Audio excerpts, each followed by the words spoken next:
Okey, ini adalah telaah bersempena dengan Pesta Buku Antarabangsa Kuala Lumpur dan seperti mana biasa kita mewar-warkan kepada tuan-tuan sekalian bukan hanya sekadar menjadi audience tetapi pentas telaah ini juga tuan-tuan maafkan saya, tuan-tuan boleh hadir sebagai penelaah di sini. Buku yang dibaca fiksyen atau bukan fiksyen. Selain daripada itu tuan-tuan juga diajak untuk menelaah secara dalam talian dan boleh memenangi tunai 500, 300, 100 ya. Maklumat lanjut boleh kunjungi laman sesawang www.telaah.my, dapatkan maklumat di situ. Ulas buku kurang daripada 3 minit. Jangan panjang-panjang dik. Adik-adik pergi ke Dewan kan cari buku, ulas 3 minit di TikTok, #telaah menengah, #telaah rendah, ya. Dan tag kami di telaah.my. Adik tadi temu bual menteri kan? Jadi boleh buat juga. Menang 500 di banyak tu, masya-Allah. Cuma hari raya korban dah lepas, bolehlah simpan dalam tabung ASB. Kita memulakan telaah untuk sesi ini selama 45 minit berikutnya membicarakan sebuah buku yang best seller di peringkat antarabangsa dan falsafah kami di telaah adalah kalau kita pergi ke toko buku seharusnya kita terus pergi ke rak yang mengandungi best seller. Khususnya kalau dia best seller antarabangsa. Kerana falsafah kita di telaah adalah kalau dunia membacanya maka kita juga harus. Kalau tidak kita akan keciciran sebab kita tidak bersama di dalam gerabak ilmu dunia. Itu falsafah kita. Ya. Jadi buku ini adalah penting kerana Anxious Generation oleh Jonathan Haidt ini adalah kali ketiga kami mengulas buku ini. Begitu penting dan popularnya buku ini ya. Khususnya kepada generasi yang kita tandakan mereka sebagai Gen Z. Jonathan Haidt, nanti kita akan tahu lebih lanjut bersama tetamu kita. Saya nak menggambarkan kepentingan buku ini. Kenapa kami menelaah ini berkali-kali? Pertamanya kerana kami menganggap buku yang bagus, kita kunjungi berkali-kali, setiap kali itu kita akan mendapat ilmu baru. Jadi jangan resah. Lebih-lebih lagi kalau panelisnya berbeza-beza. Jadi tertingkap beliau membaca juga dari tertingkap yang berbeza. Selanjutnya buku ini juga dianjurkan oleh PMX dibaca oleh semua anggota kabinet. Jadi kami diminta ulas buku ini sebab ahli kabinet semua membacanya. Dan ini dia buku bersama tetamu iaitu Razak Rizwan. Kini bergiat dalam sektor hartanah, politik juga ada, cuma beliau kata kita downplay sikitlah tentang politik itu sebab pembubaran parlimen akan diumumkan bila-bila masa saja. Jangan panaskan dewan ini dengan siasah yang tak teratur itu. Jadi kita bincang yang teratur iaitu tentang buku. Jadi menariknya kerana saudara Razak ini juga adalah merupakan seorang book talker. Jadi ikuti akaun beliau iaitu Razak Rizwan. Ejaan Rizwan adalah DRIDZUAN. Beliau ini istiqamahnya adalah dalam memperjuangkan buku-buku yang substantif, sangat mirip dengan semangat di telaah. Kerana telaah ini boleh saja kita membincangkan buku yang popular, misalnya Jonathan Haidt ya. Tetapi kita juga menganggap bukan hanya popularnya, tetapi buku yang kami ulas di telaah mestilah buku yang punya inti muatan yang substantif untuk dibicarakan. Kerana itu bila kita menerima permohonan daripada Razak untuk membincangkan buku Jonathan Haidt, The Anxious Generation, kita terjemahkan sebagai apa ini? Generasi resah. Itu bos sudah datang itu. Kalau bos menonton ini macam mana? Gementar atau tidak? Silakan tuan. Gementarlah tiba-tiba bos datang kan melihat anak buahnya berbicara.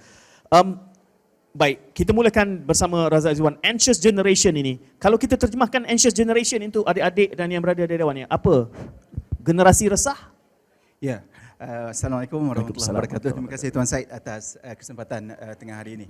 Kalau saya akan terjemahkan sebagai generasi resah.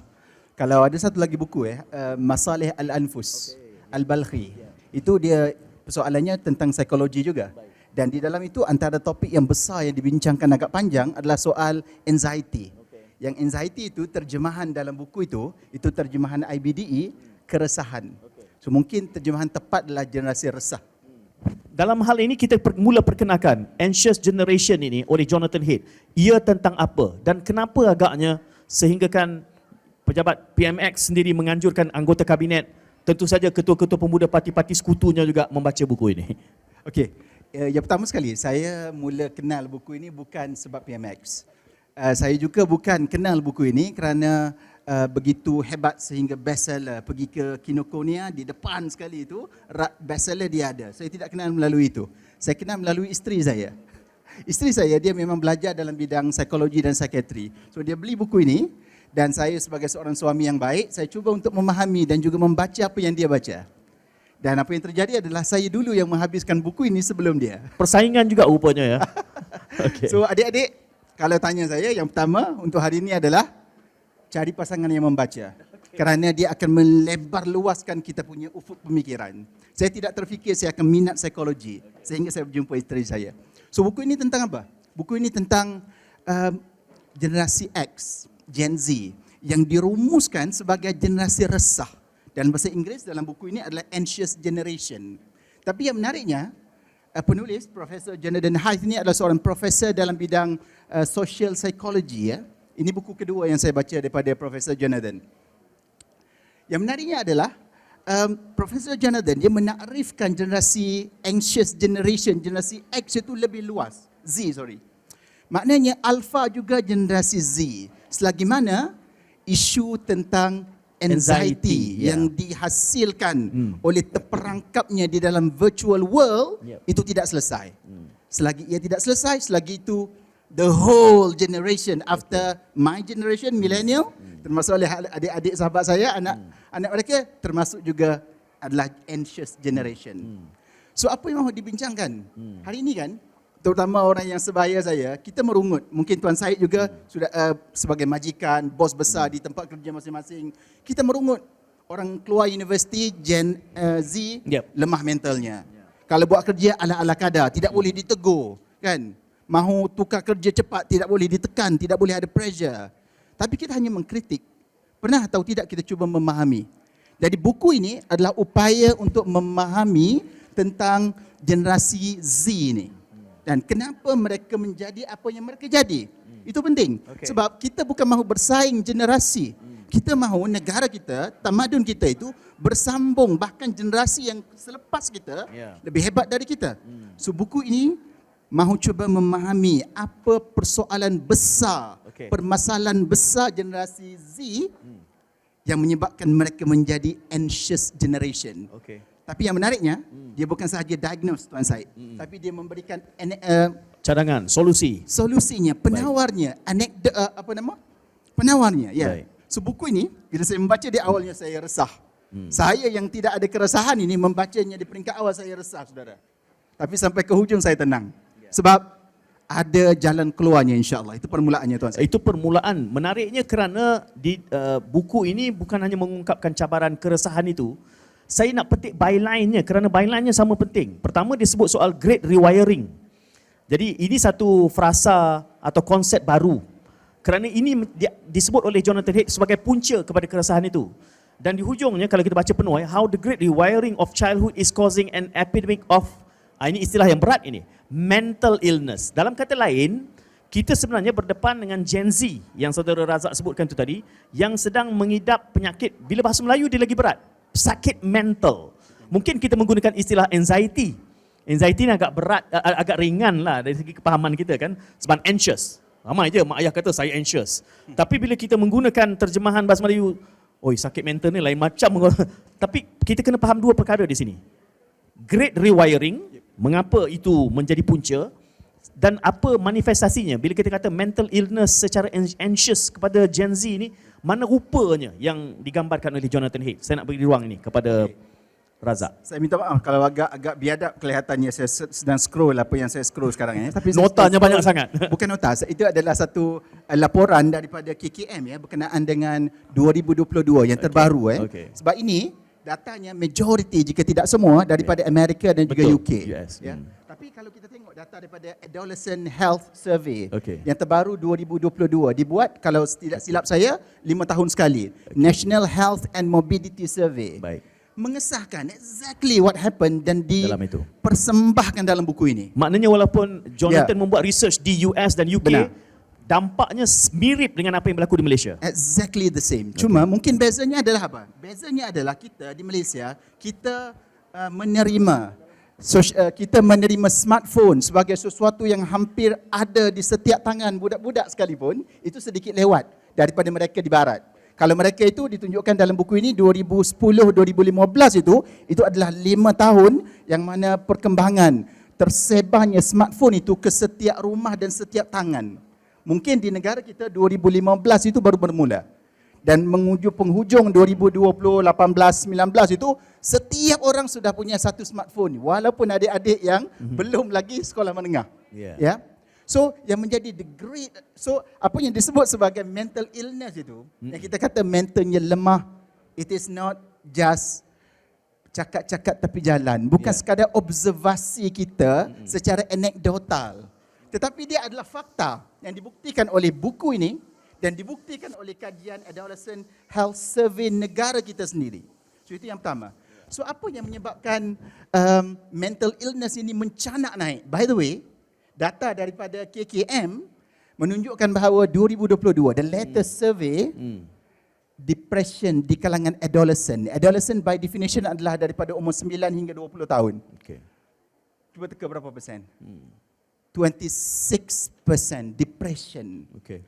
Kita petik 100 orang dalam dewan ini, 26 daripada mereka depressed, saudara. Kecuali Dr. Imran lah, dia tenang, dia membaca falsafah. Okay?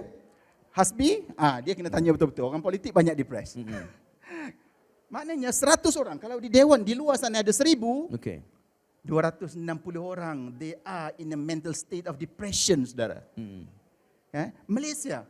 Dan data ini selari dengan data 5 tahun lepas di Amerika. So, cerita pertama. Yang kedua, berkenaan dengan dia punya subtopiknya, the great rewiring. Ada satu fakta penting yang kita kena amati ya. Anak-anak kita yang punya anak, saya belum ada anak, doakan moga-moga ada anak nanti. Kita kena faham the psychology of the child. Psikologi budak-budak ini, bagaimana mereka berkembang. Budak-budak ini, mereka fast, slow and fast. Perkembangan bodinya, tubuhnya. Dia 2 tahun yang awal, laju perkembangannya. Kita tak sempat menikmati kecomelan budak itu sudah besar.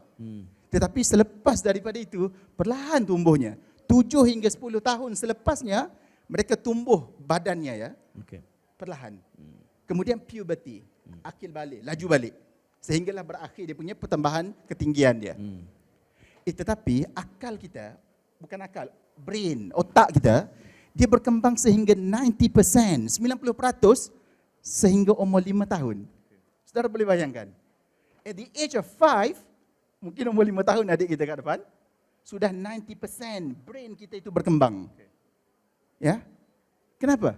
Sebab setelah daripada itu, the slow growth of our body, 7-10 tahun, itu adalah tempoh untuk brain kita belajar.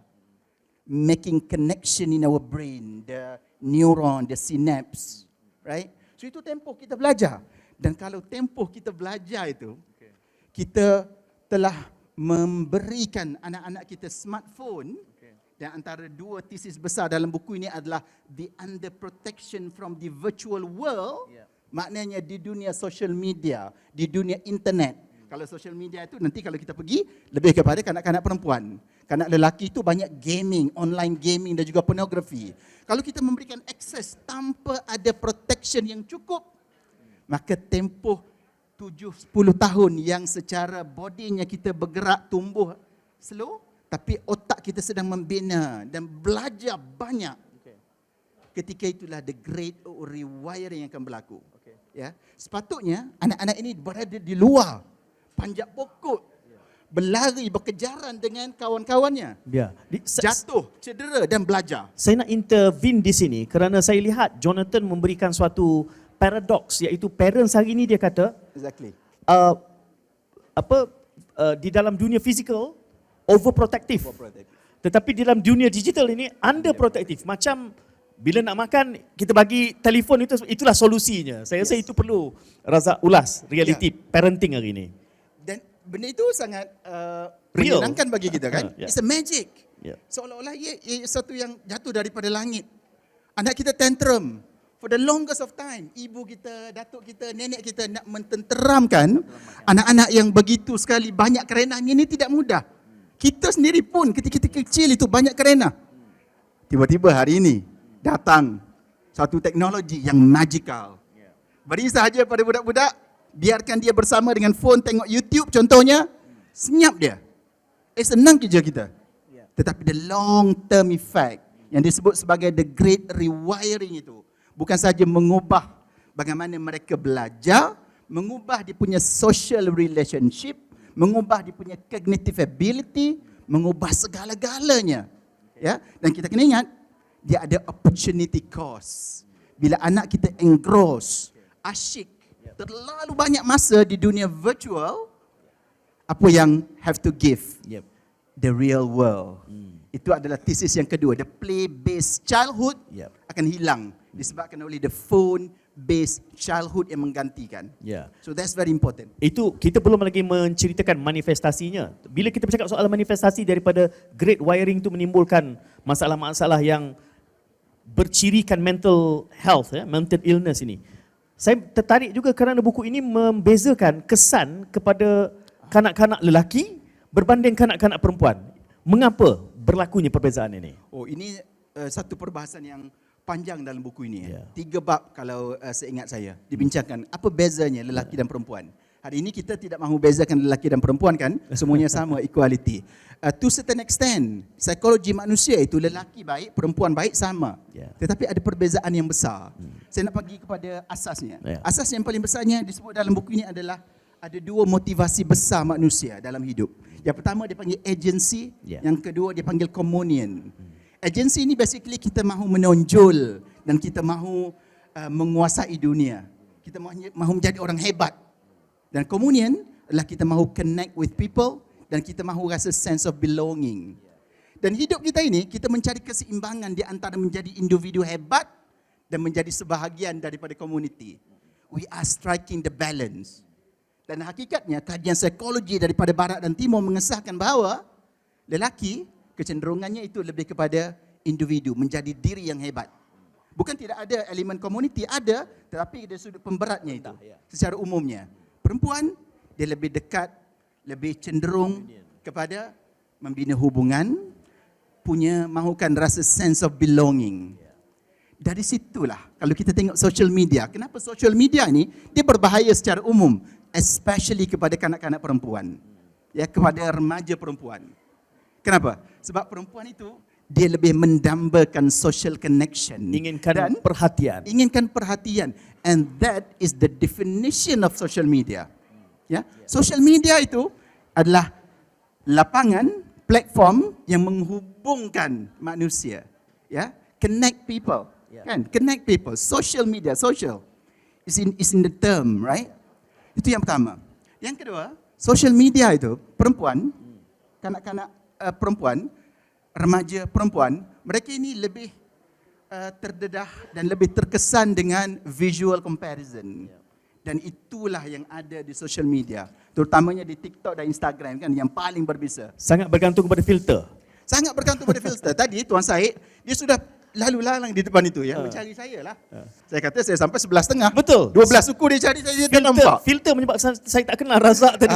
Saya bahkan menyebut nama dia. Saya menunggu tetamu saya dia dengar. Filter menghilangkan jerawat. Ya, saudara saya baru kenal tadi. Dia kecam saya, mungkin dia tengok daripada tepi ke macam mana.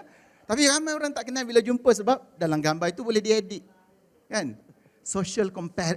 Visual comparison yang paling mudah terkesan wanita satu. Yang kedua, perempuan juga mereka lebih suka berkongsi tentang emosi ya. Lelaki kita banyak reserve. Kalau kita kongsi pun paling-paling dengan pasangan. Paling-paling dengan kawan kita yang paling baik, itu pun masalah dah tak boleh selesai ni, baru kongsi. Perempuan itulah dia punya avenue untuk melegakan segala masalah dia. So bila datang social media, itu platform yang sempurna untuk berkongsi perasaan. And they are affected by others' emotion as well. Kan? So itu yang kedua. Dan yang ketiga, mereka terdedah kepada predator. Ya, pada predator yang ada di social media itu, walaupun pemangsa. Ada pemangsa ya. Walaupun ada jugalah pastinya yang predator pemangsa daripada perempuan yang mencari mangsa lelaki. Atau tapi lelaki mencari sedikit. mangsa lelaki pun ada itu juga. Ada, tetapi the vast majority, majority besarnya adalah yang menjadi mangsa perempuan. Kan, menjadi mangsa itu perempuan. Dan ada satu lagi faktor yang saya lupa. Cuma lelaki, ini yang menarik ya. Lelaki kesan yang besarnya bukan tidak ada kesan social media kepada mental dan juga mental illness kanak-kanak lelaki, tetapi yang lebih besar apa? Gaming, online gaming. Dan yang kedua adalah pornografi. Sedikit Tuan Syed ya. Tadi saya sebutkan bahawa perempuan itu lebih cenderung kepada communion. untuk membina hubungan, untuk ada rasa sense of belonging. Lelaki pula, walaupun of course ada sisi yang sama, tetapi cenderungnya lebih kepada membina kualiti diri, mahu mengubah dunia, the individualistic side of a man. Masalahnya apa? Masalahnya adalah bila datang ke dunia social media, ya, mereka lelaki ni yang mencari yang punya aggression physical. By the way, ini adalah poin yang keempat untuk kenapa perempuan itu lebih sesuai dekat lebih terkesan dengan social media. Ya, lebih rapuh. Ya, saya masuk balik ke situ kerana orang kata orang lelaki agresif kan. Perempuan juga agresif. Cuma bentuk agresif itu berbeza. Lelaki agresifnya physical, kan? Saya belum pernah tumbuk orang, tetapi rasa mahu tumbuk itu sentiasa ada. Ya. Masa saya dalam politik dulu, rasa mahu tumbuk orang itu satu hari beberapa kali. Ya. Tapi kita punya self control. Kita tak tumbuk orang. Ya. Kan? Tapi agresifnya perempuan, Agresifnya perempuan itu adalah kalau terma dalam buku adalah relational aggressiveness. Relational. Kan? Maksudnya dia mahu agresif itu tertumpah kepada apa? Merosakkan perhubungan, merosakkan reputasi. ya, Gosip. boleh jadi verbal, ya. Verbal, yes. Dan social media adalah satu platform yang cukup kondusif untuk kita menjadi verbally aggressive. Hatta orang yang kita tidak kenal pun, kita boleh buat account fake, palsu untuk attack orang yang kita tidak suka. Ya. Ini menimbulkan cancel culture yang hari Yes. ini sangat berleluasa di media sosial. Tak kenal pun, asal saja sebab-sebab yang picisan kecil, dia sudah menerima bully, ya, cyberbully, dan perempuan lebih vulnerable kepada realiti itu. Dalam hal ini, kita tadi disebut awal bahawa menariknya kerana kita banyak bercakap soal realiti, masalah, dan seperti digambarkan bahawa masalah itu juga tidaklah asing walaupun hasil kajian Jonathan Haidt ini merujuk kepada realiti di barat. Jadi apa yang ditawarkan solusinya? Kita cuba pergi ke situ untuk setengah jam berikutnya, Saudara Razak. Yang pertama sekali, dua tesis besar dalam buku ini adalah the overprotection from the virtual world, dan yang kedua adalah overprotection from the real world, dan juga underprotection from the virtual world. So daripada dua tesis itu keluar banyak sekali penyelesaian. Cumanya ada satu perkara ya yang disebut sebagai collective problem dilemma. Dilema masalah kolektif. Saudara bayangkan kalau kita punya anak, saudara yang di depan ni saya fikir sebahagiannya ada anak. Kita jaga anak kita di rumah. Kita tak bagi mereka punya phone. Kalau bagi phone pun kita kawal, kita ada kids punya restriction dan lain sebagainya. Ada masanya yang kita bagi. Depa pergi sekolah, majority jika tidak semua ada account Instagram. Ada account TikTok. Saudara fikir anak-anak kita balik apa mereka akan minta? Mereka akan minta untuk punya account Instagram juga. Kan? Kalau tidak mereka akan isolated. Fear of missing out, FOMO. Fear of missing out, exactly. Kan? Dan kita sebagai parent, kita serba salah. Kita nak bagi, takut terdedah dengan macam-macam. Kita sudah baca The Anxious Generation, Jonathan Haidt. Belum baca pun sudah dengar di depan. Pada masa yang sama, tak bagi anak kita akan terpinggir di sekolah. So itu dilema. Dan bagusnya buku ini, walaupun saya resah membacanya, di hujungnya saya tenang. Sebab collective problem requires collective solution. So di hujung bab ini, 2 bab yang terakhir, 3 bab yang terakhir, itu bicara tentang apa antidotnya, apa penawannya kepada permasalahan yang bagi saya sangat-sangat besar ini. Saudara baca 8-10 bab awal buku ini, saudara akan suspend your judgment. Saudara yang sebelum ini terlalu kritis, terlalu skeptical, terlalu memandang rendah kepada generasi Z, membaca buku ini, saudara rasa nasib baik aku millennial. Nasib baik aku lahir tahun 80-an. Nasib baik aku lahir tahun awal 90-an. Kalau kita Gen Z, mungkin kitalah the anxious generation. So itu yang pertama. Yang kedua, dia bahagikan kepada 3. Kalau tak silap saya. Yang pertama, government. Apa yang kerajaan boleh buat. Dan yang kedua adalah sekolah. Dan yang ketiga adalah family. Kalau tanya saya, kita pergi family dulu. Sebab itulah yang paling dalam kawalan kita. Kan? Yang paling dalam kawalan kita. Walaupun saya gembira sekali bila saya dapat tahu yang PMX sarankan semua kabinetnya membaca buku ini kan. Sebab buku ini adalah buku tentang generasi, merentasi kementerian ya. Dia bukan saja tentang Kementerian Pendidikan, dia juga tentang Kementerian Komunikasi. Kan dia juga tentang Kementerian Pendidikan tinggi. Pengajian tinggi, yes, tentang telaah dan sebagainya. Kerajaan tempatan. All of it. Semua. Ya. Cuma yang paling penting adalah kita ya, kita sebagai ibu bapa, apa yang boleh kita lakukan. So saya suka ada satu inisiatif ni ya. Yang dikongsikan dalam buku ini, dia kata wait until 8. Dia punya inisiatif daripada sebahagian ibu ayah di Amerika, saya tak pasti state-nya di mana. Inisiatifnya adalah wait until 8. Bukan umur 8 tahun, tapi grade 8. Maksudnya lebih kurang umur 14-15 tahun begitulah kalau kita kan. Wait until 8 before you give your child a phone, a smartphone. Until then, bagi yang basic saja untuk dapat call. Ya. So itu yang paling asas lah. Ya. Wait until 8. Tapi itu memerlukan collective decision, collective action. Sebab kalau ada 10 orang parent di sini untuk satu sekolah, hanya hasbi saja yang anak-anaknya itu wait until 14. Kalau kita kan 14, 15 ataupun PMX cadangkan 16. Buku ini pun cadangkan 16. Tapi orang lain, anak-anak orang lain itu daripada baby sampai ke masuk universiti tak pernah terpisah daripada smartphone. Tak jadi. Collective problem requires collective solution. Dan ini membawa kepada poin yang penting dibawa dalam buku ini tentang bagaimana kita kena get together. Kita sebagai parents, kita kena kenal parents, anak-anak ataupun kawan-kawan anak kita. Supaya kita boleh membina satu ketumbukan untuk kita mencari solusi yang bersifat menyeluruh. Saya pergi jauh sikit, saya nak sebut yang sama tapi nak melencong sikit. Dalam buku ini disebut sebab ada pensyarah daripada UM kat depan tentang student activism. Bagaimana bila berlaku apa yang berlaku dengan social media, generasi Z itu dibesarkan dia melalui zaman akhir balik itu dengan smartphone. Masuk ke universiti, salah satu kesannya aktivism. Tuan Syed ada pengalaman aktivism panjang. Saya juga ada pengalaman aktivism di kampus. Aktivism makin surut. Makin sukar nak cari orang muda untuk terlibat dengan gerakan, dengan persatuan, dengan student movement. Zaman saya dulu, ini way back almost 20 years, tua dah saya ni.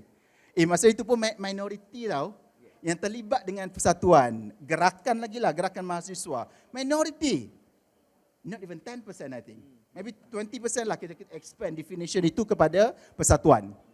Tapi sekarang ini, pensyarah UM lagi tahulah. Not even a fraction of that minority 20 years ago. Kerana apa? The effect of the phone-based childhood. Cuba kembali kepada ibu ayah tadi. So yang pertama sekali adalah put your phone aside bila kita berada dengan anak-anak kita. Kan? Ada satu survey. Saya suka dekat Amerika dengan UK ni terlalu banyak survey. Terlalu banyak survey. Tidak mungkinlah Jonathan Haidt ini boleh tulis buku ini kalau tidak ada ratusan survey yang dikumpulkan dalam buku ini. Kan? Ini bukan kerja satu orang, ini kerja ratusan orang. Ini masalah kita punya akademik lah ya. So, dalam satu survey tu, dia tanya kepada kanak-kanak adolescent lah, teens. Dia tanya bagaimana hubungan dia dengan ayah dengan mak dia ketika bersama, maksudnya di meja makan, di ruang tamu. Adakah mak ayah itu mereka pada pemerhatian anak-anak distracted ataupun tidak? Combination antara partially distracted ataupun banyak yang distracted, more than 70%. Tak sedih ke kita mak ayah, anak kita tengok kita lebih pentingkan notification daripada dia. So that's the first thing. When you are with your child, put your phone aside lah. Put your phone aside. Itu cadangan daripada Profesor Jonathan. Common sense je pun. Kan tak perlu ada PhD dalam social psychology. Dan yang kedua tadi adalah we get together. We get together PIBG. Kita dah ada platform PIBG kan. So bincangkan, wujudkan suatu ketumbukan. Kalaupun sekolah kita, anak kita ada 25 orang satu kelas. Kalau kita berjaya tangkap 10 orang parents on the same page untuk kita mewujudkan wait until 14, wait until 15, that is enough. Kena diusrahkan buku ni dalam PIBG. Perlu diusrahkan. Daripada atas, top down ya. Daripada PMX kepada PIBG ya. So itu untuk yang ibu bapa. Parents, family. Kita belum sentuh school and government lagi. Itu juga. Kita bagi ruang untuk dia minum sekejap. Apa saranan Head kepada mana satu nak pergi? Yang sekolah saya rasa sangat menarik. Okay. Yang sekolah yang pertama yang saya rasa saya sangat tertarik adalah bila dia katakan bahawa, dan ini berlaku di Malaysia juga, kita perlu ramaikan guru-guru lelaki. Perlu ramaikan guru lelaki. Saya ramai kawan cikgu, majority, dan makin lama makin besar dia punya gap antara cikgu lelaki dan perempuan. Ada satu kajian tu, the absence of father figure in school. Father figure in school. Betul. Di Amerika, dia ada two-prong problem. Satu, cikgu lelaki kurang. Yang kedua, father figure hilang. Especially in black family kan. Father figure hilang. Itu masalah berganda lah. Di Malaysia ni saya rasa tidaklah sampai kepada krisis. Tetapi cikgu lelaki itu bagi saya sudah lampu merah ya. Kita harus pasang lampu merah ya. So cikgu lelaki itu perlu ramai. Ini memerlukan polisi daripada Kementerian Pengajian Tinggi ya. Sekarang ini matrikulasi dan pengambilan Kementerian Pelajaran. KPT ya. So itu yang pertama. Perlu ada keseimbangan di antara guru lelaki dan guru perempuan supaya the boys problem, bab dalam buku ini, the boys problem itu boleh sama-sama ditanggapi, boleh bukan saja oleh ayah di rumah, tapi guru-guru di sekolah. So itu yang pertama. Yang kedua, yang ini tak ada dah, budak-budak dah balik. Dia kata banyakkan rehat. Banyakkan rehat. Jangan ada satu rehat. Dia kata multiple recess time. Banyakkan rehat. Dan yang ketiga, ini pun saya suka, dan kita ada niat yang baik bila kita buang PMR, bila kita buang UPSR. Tidak exam oriented. Kita nak keluar daripada perangkap orientasi peperiksaan itu. Tapi yang jadi begitu kah? Tidak juga. Peperiksaan juga. Bertambah peperiksaan. Habis UPSR nak masuk sekolah SBP, MRSM, tu dia terpaksa ambil kos-kos tambahan untuk anak-anak kita ni buat latih tubi sebelum pergi interview. Itu masalah structural. Masalah structural. Sebab kita terlalu banyak sekolah asrama penuh yang asalnya bertujuan untuk social engineering, kemudian menjadi lorongan elitis untuk masuk dalam masalah lain. Itu tajuk lain kita kena tangani. Dan yang terakhir untuk yang sekolah ini adalah tentang bagaimana kita kena pastikan sekolah kita phone free ya. Saya tak pasti macam mana sekolah kita sekarang. Ada kalau di Amerika itu sebahagian sebab dia state punya authority. Dia bukan polisi di peringkat nasional. Ada di sebahagian state itu dia memang larang bawa telefon dalam kelas. Tapi dia ada sebahagiannya dia bukan phone free tau. Dia hanya tak boleh guna masa belajar saja. Betul. Ada locker. Dia kadang-kadang dia sembunyikan dalam bag. Kan? Kadang-kadang kalau yang ada locker itu boleh tahan lagi lah. Kan? So maknanya they are not completely free from phone. Kalau ada 10 masa rehat pun, masa rehat itu mereka ambil phone, mereka main, they are not connecting with their peers. Apa gunanya? Kan? So itu penting. Bukan sahaja kita tidak ada tak guna phone masa belajar, tapi phone free school. Kalau nak bawa pun dekat pagar sekolah, ada satu box ke apa ke, semua letak kat situ, nak balik ambil. Kan? It's very important. Dan last kali untuk government. Okay, saya nak rangkul tadi yang awal tadi, dua thesis. The overprotection from the real world and the underprotection from the virtual world. Dia kadang-kadang, di negara Eropah especially, yang di negara kita saya tak sempat nak merenung lebih dalam, undang-undang negara kita, dia semacam menyebabkan ibu ayah menjadi overprotective. Kan?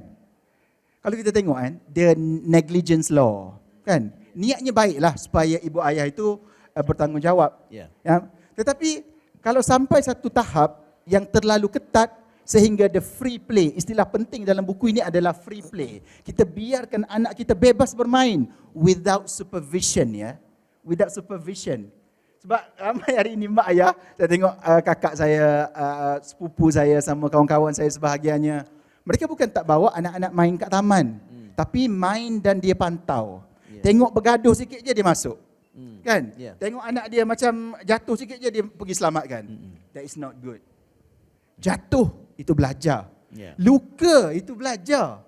Bergaduh dengan kawan-kawan, finding resolution among themselves adalah belajar. Semua itu tak ada online, tak ada. Virtual world tidak ada. Ya. So government, kita kena tengok balik undang-undang kita.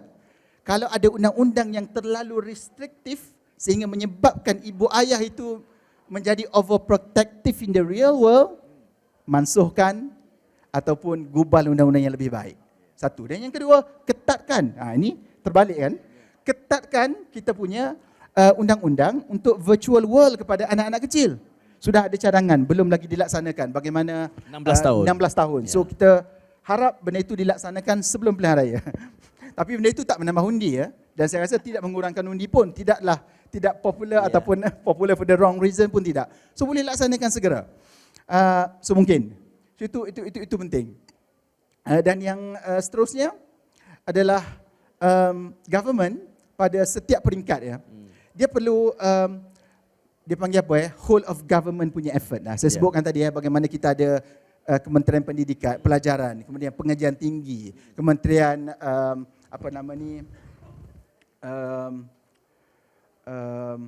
dan lain sebagainya lah. Sebab dalam buku ini bukan saja tentang pendidikan, dia across ministry. So bila PMX menyebut itu, saya rasa benda itu adalah satu signal yang penting. Supaya semua kementerian yang berkaitan itu harus duduk semeja. Persoalan ini harus diselesaikan secara holistik. Jangan ditampal-tampal. Kementerian Pendidikan buat kerja dia, tapi Kementerian Pengajian Tinggi tidak sambut. Tidak jadi. Betul. Dia harus ada penyelesaian menyeluruh. Bercakap soal dalam kerangka buku ini dengan laras polisi advocacy ya, kita sebut bahawa PMX menganjurkan buku ini dibaca oleh kabinet. Maka kami ditelaah merasakan bahawa penting kita kena kongsikan. Tapi apabila seorang ataupun politik, saudara juga menyertai politik, cabarannya adalah melihat ini dalam kerangka undi. Dan itu juga yang berlaku dahulu misalnya dalam undi popular dan ternyata sekali ia tidak pun menambah atau mengurang apa, status quo je keputusannya. Bagaimana seharusnya idea yang diketengahkan ini harus dibawa sebagai satu dasar. Dalam keadaan apabila membuat keputusan, orang politik dia akan melihat kalau dasar ini dilaksanakan menang atau tidak. Lebih-lebih lagi dalam realiti hari ini. Lagilah Dr. pecah dengan kompleksiti Malaysia yang ada ini untuk mengetengahkan idea-idea yang kelihatannya government nak dijadikan polisi di peringkat sekolah, belum lagi ke ibu bapa, itu lagi mungkin tidak boleh dipolisikan. Itu harus melalui pendekatan yang educational sifatnya. Jadi kalaulah kita ingin mengangkat inti buku ini supaya perbincangan telah ini boleh menjadi misalnya policy advocacy, bagaimana cara yang paling efektif supaya ia tidak menjadi populis politik semata-mata, hanya supaya menang undi tapi akhirnya tidak juga menatijahkan kepada dampak yang positif dalam keberadaan kita, social life kita. Saya tanya kepada orang politik ni, dia dah tukar baju dah.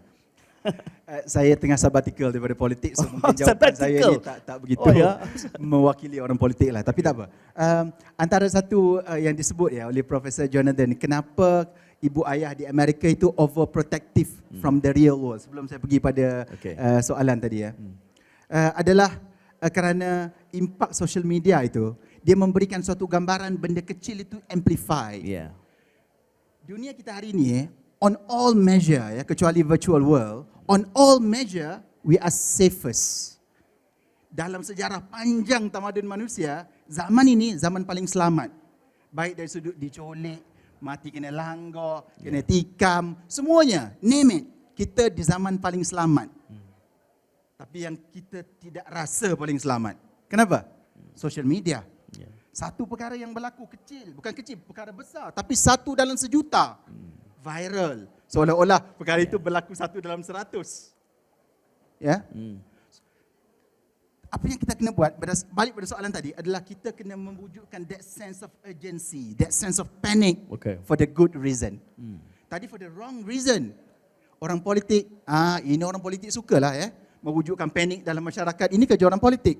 Tetapi kenapa tidak for once kita wujudkan panik dalam masyarakat for the right reason. Wujudkan that sense of urgency untuk benda yang penting dan kritikal. Ya, buku ini bincangkan tentang persoalan kritikal, saudara. Kita lambat bertindak, satu generasi hilang ya. Yang disebut the great rewiring itu, ia adalah sesuatu yang mengubah the whole adulthood of a child today. 5 tahun, 10 tahun akan datang akan berubah sepenuhnya. Bukan sahaja cara fikirnya, cara berhubungnya dengan masyarakat dan bagaimana dia punya mental resilience dan lain sebagainya. So, pertama saya fikir kita kena wujudkan urgency. we have to make it, we have to make people panic. Yeah. So saya fikir perbahasan begini bagus tapi tidak cukup lah. Yeah. Ya, perbahasan ini bagus tapi tidak cukup. Perlu ramai lagi ya, kalau ada TikToker di sini, ada pensyarah, ada apa sajalah bidang kita ya. Yeah. Kita perlu bercakap tentang ini, bercakap dengan family kita, bercakap dengan kawan-kawan kita, post on social media. Satu. Dan yang kedua, betul kalau kita pergi lebih ke bawah yang melibatkan sekolah contohnya, itu akan jadi sensitif. Ya, menghapuskan peperiksaan itu sudah sensitif. Walaupun bagi saya dia adalah satu langkah in the right direction. Dia kata sekolah perlu lebih banyak bermain. Ya. Ya, dan kita menuju ke situ walaupun mungkin pelaksanaannya itu tidak memenuhi maksud. Tetapi paling tidak kita sudah mengambil langkah pertama. Ya. So melibatkan sekolah, pendidikan sensitif. Tetapi kenapa kita tidak bermula dari yang boleh disetujui oleh majoriti, ya?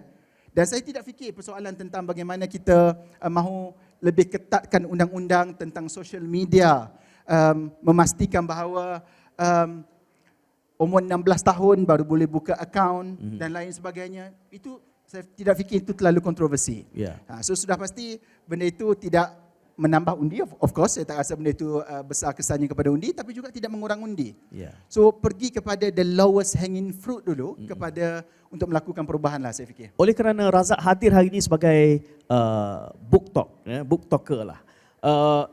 Ini yang keseronokan saya apabila membincangkan satu-satu buku ini, sebenarnya dia mengajak kita untuk juga menjengah buku lain supaya kompendium itu tu lebih melengkapi. Jadi kalaulah sebagai orang yang cuba mempengaruhi pembacaan dalam tema yang hampir sama, mungkin ada buku-buku sampingan yang lain akan melengkapkan lagi kefahaman dan penghayatan kita tentang realiti anxious generation ini. Boleh sarankan kepada kita beberapa lagi yang lain? Okey, saya nak pergi melencong sedikit ya. Dia punya cadangan buku itu. Mungkin saudara tidak bayangkan buku inilah bila mahu dikaitkan dengan anxious generation. Buku ini tidak melakar realiti. Buku ini melakar realiti ya. Dan cuba untuk membentuk masa depan yang lebih baik. Yeah. Tapi buku yang saya nak cadangkan ini dia ditulis 1200 tahun dahulu. Okay. It cannot be farther away from the current reality. reality. At the same time, it is evergreen. Ya. Tajuk buku saya dah sebut di awal tadi adalah Masalih Al-Anfus. Al-Anfus, ya. Tajuk bahasa Melayu itu Keresahan. Keresahan. memelihara jiwa kan? Memelihara jiwa. Al-Balkhi. Al-Balkhi. Buku ini saudara ditulis oleh seorang ulama Islam. Tapi buku ini bukan ditulis sebagai suatu ubat dan juga penawar spiritual, tetapi ubat dan penawar psikologi. Percayalah saudara, saya ada kawan saya Indian di sini, bukan Muslim. You read that book, satu, you will not be converted. Dan yang kedua, you will benefit a lot from that book. Sebab buku itu bukan tentang agama, bukan tentang spiritual, tentang psychological. Buku itu dalam bahasa Arab diterjemah dalam bahasa Melayu dan Inggeris oleh Profesor Malik Badri. Yeah. Yang menariknya adalah buku ini ditulis 1200 tahun lepas ketika scholar, orang ilmu, ahli ilmu di barat dan di timur belum lagi berbincang tentang psikologi sedalam itu. Yeah.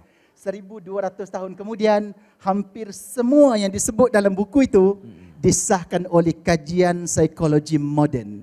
Dan buku itu dua bahagian kalau saya boleh rumuskan. Yeah. Yang pertama adalah bagaimana kita, saya harapkan majoriti kita tidak berada dalam that state of mental illness still yet. So bahagian pertama adalah bagaimana kita mahu memelihara jiwa kita sebelum kita berada di dalam lingkungan masyarakat yang bermasalah. Satu. Yang kedua adalah bila kita sudah berada di situ, kita sudah berada dalam keadaan keresahan, depression dan lain sebagainya. Apa yang perlu kita lakukan? So, buku yang lama dulu tapi relevan sampai hari ini. Ya, itu harapan kita. Saya nak menutup ini dengan satu perkongsian anekdot realiti kita. Saya punya seorang teman seusia sama di sekolah, suami isteri, dan mereka mempunyai 11 orang anak. Pada usia saya ada 11 orang anak. Saya bayangkan 4 orang anak dia yang teratas itu semuanya SBP. Jadi bila cuti sekolah, buka, bayangkan nak ambil, nak hantar. Kerana budaya naik bas. Ini gambaran daripada apa realiti ada. Dan walaupun anak saya tak seramai itu, saya membayangkan, saya rasa kalau saya pun anak saya nak balik ke asrama, saya rasa saya akan hantar. Dan saya kurang yakin kalau dia balik menggunakan pengangkutan awam. Itu realiti kita sudah berubah. Dan walaupun kita bersifat protektif begitu, kerisauan itu tetap ada.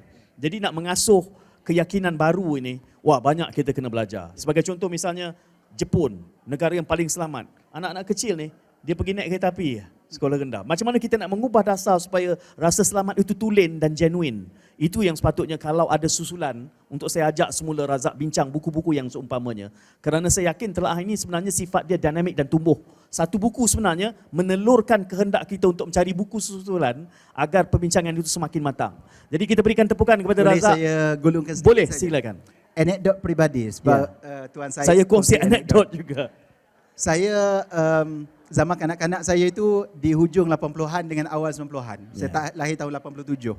Masa saya di Besut, saya orang Kelantan, Terengganu. Saya orang Kelantan lah. Dia Tapi Republic saya tu. besar sekejap di Besut. 7 tahun lah sekejap, tak sekejap sangat. Masa saya di Besut, 7 tahun daripada umur saya 4 tahun sehingga 10 tahun, saya pergi sekolah jalan kaki. Balik sekolah, tak ada orang kat rumah. Melainkan saya dan adik-adik dan kakak. Saya keluar main, mak saya tidak pergi pantau. Yang dia mahu tahu, maghrib sudah ada di rumah. Di Besut itu, tepi pantai. Wah, apa yang kami tidak buat? Apa yang kami tak buat? Pokok mana kami tak panjat? Pantai mana kami tak pergi? Ya, kami bergaduh, kami bergocoh, and we learn. Ya. Kan? So, kesimpulan buku ini apa? Bring your child back to earth. Kembalikan anak-anak kita pada dunia reality. Ya, bataskan mereka pada dunia virtual. Ya, they will thank you later. Wallahu a'lam. Allahu a'lam bisawab. Kita berikan tepukan kepada Razak Rizwan atas kesempatan ini. Anda juga boleh tampil, boleh cadang, tak semestinya buku yang anda tulis. Anda baca juga, fiction atau bukan fiction, kerana ini pentasnya telah kita meraihkan kepelbagaian. Seperti yang saya nyatakan, Jonathan Head ini, Ancient Generation, bukan kali pertama kami ulas di pentas ini. Ini kali ketiga oleh masuk Razak, berarti 4 orang sudah mengulasnya. Jadi kalau anda membaca buku ini juga dan mendapati ada sudut pandang yang tidak terzahir dan ingin dizahirkan, kita sangat malu-alukan. Terima kasih kerana kesediaan anda dan terima kasih kepada semua penonton yang menyaksikan ini. Dan seperti mana biasa, saya juga mengalu-alukan untuk turut serta. Dah dengar kan? Jadi cari buku ini, ulas, cari tiang, boleh menang. #telaah. Sebab tadi tu kita bincang 40 minit. Takkanlah 3 minit nak ulas balik, tak boleh kan? Boleh menang 500, 300 dan 100. Jangan mengangguk je bang, buat. Sebab kami berikan hadiah. Ada 6 kategori. #telaah cikgu, #telaah menengah, #telaah rendah. Sektor sekolah. #telaah pensyarah, #telaah komuniti dan #telaah siswa. Jadi seisi keluarga boleh kan? Mak menang pensyarah, ayah menang komuniti, anak dekat universiti menang siswa, anak sekolah rendah semua. Semua. Berapa tu? 500, 3. Itu memang kerajaan nak bagi je. Untuk sekolah sehingga 5 Jun. Ini bersempena dengan Pesta Buku ini dan keputusan nanti kita akan umumkan mungkin insyaAllah semasa penutup Pesta Buku antarabangsa Kuala Lumpur. Jadi #telaah, cari www.telaah.my ataupun TikTok kami di telaah.my, YouTube kami di telaah.my. Kita sama-sama meraihkan dan mencerdaskan umat melalui wahananya membaca buku. Jumpa lagi. Assalamualaikum. Salam Wibah.